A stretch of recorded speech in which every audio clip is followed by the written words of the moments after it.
ये सच्ची कहानी है चित्रकूट के एक ऐसे दरिंदे की जिसे पत्नी सहित फांसी की सजा मिली है। इस केस का खुलासा होता है अक्टूबर 2020 में, जब नई दिल्ली में इंटरपोल की स्क्रीन पर एक लाल निशान चमका, एक अलर्ट जो किसी भी भारतीय एजेंसी को सतर्क करने के लिए काफी था। अलर्ट में लिखा था, भारत के किसी अज्ञात कोने से बच्चों के साथ होने वाले अपराध के वीडियो दुनिया के 47 देशों तक पहुंच रहे हैं। सीबीआई ने इस डिजिटल सिग्नल को ट्रेस किया और ये रुका उत्तर प्रदेश के छोटे से शहर चित्रकूट में, जहां एक इंसान ने 10 साल तक खुद को भगवान समझा और मासूमों को अपना शिकार। चित्रकूट यूपी का वो इलाका जहां गरीबी है पर उम्मीद भी है। इन्हीं गलियों में रहता था राम भवन। सरकारी नौकरी, सिंचाई विभाग में जूनियर इंजीनियर, पक्का घर, इज्जतदार छवि। लोग कहते राम भवन भैया बहुत नेक आदमी है।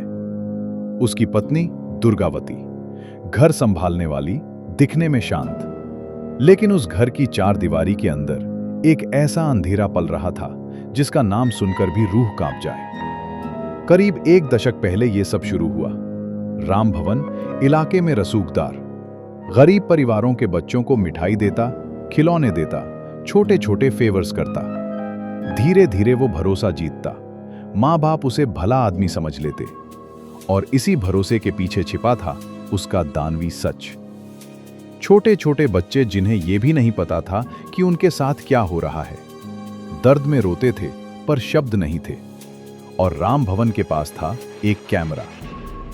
राम भवन कोई साधारण अपराधी नहीं था, वो टेक सेवी था। उसे डार्क वेब चलाना आता था।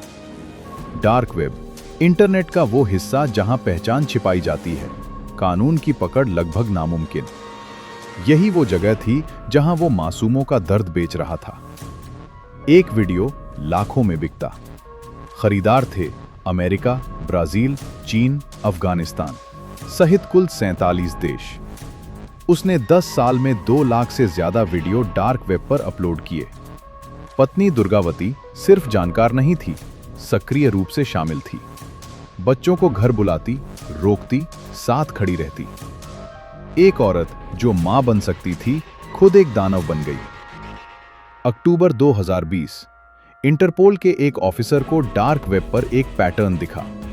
वीडियो एक ही लोकेशन से अपलोड हो रहे थे।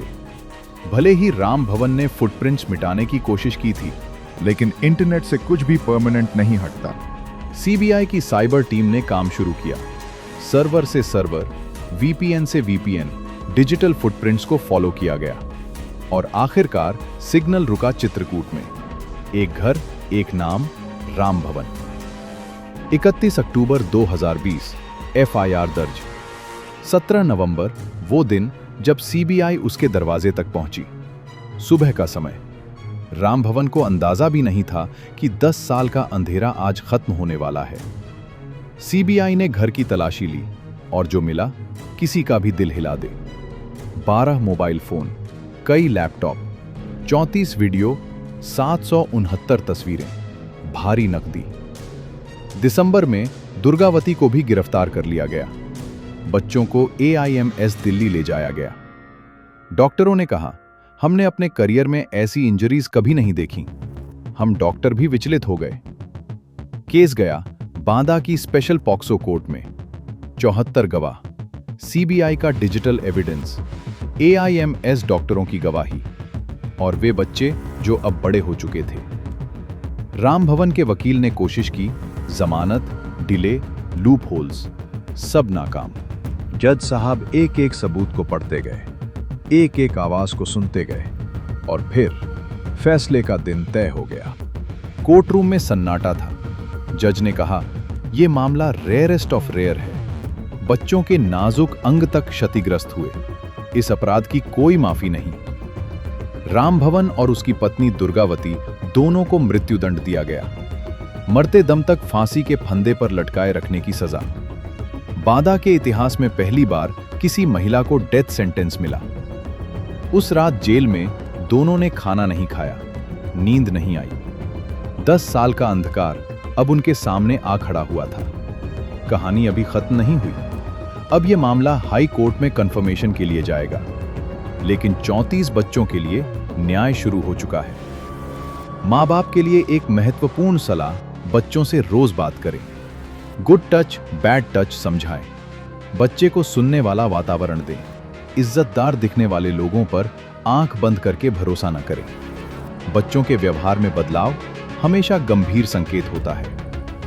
सरकार के लिए स्कूलों, आश्रमों, सरकारी कर्मचारियों की नियमित जांच। POCSO अवेयरनेस हर गांव, हर घर तक पहुंचे। अगर आपको कभी किसी बच्चे के साथ गलत होने का शक भी हो, बस एक काम करें, चाइल्ड लाइन 1098 पर कॉल करें। एक कॉल एक बच्चा बचा सकता है। अगर ये वीडियो महत्वपूर्ण लगी हो तो इसे शेयर करें। जितनी ज्यादा अवेयरनेस फैलेगी, उतने बच्चे सुरक्षित होंगे।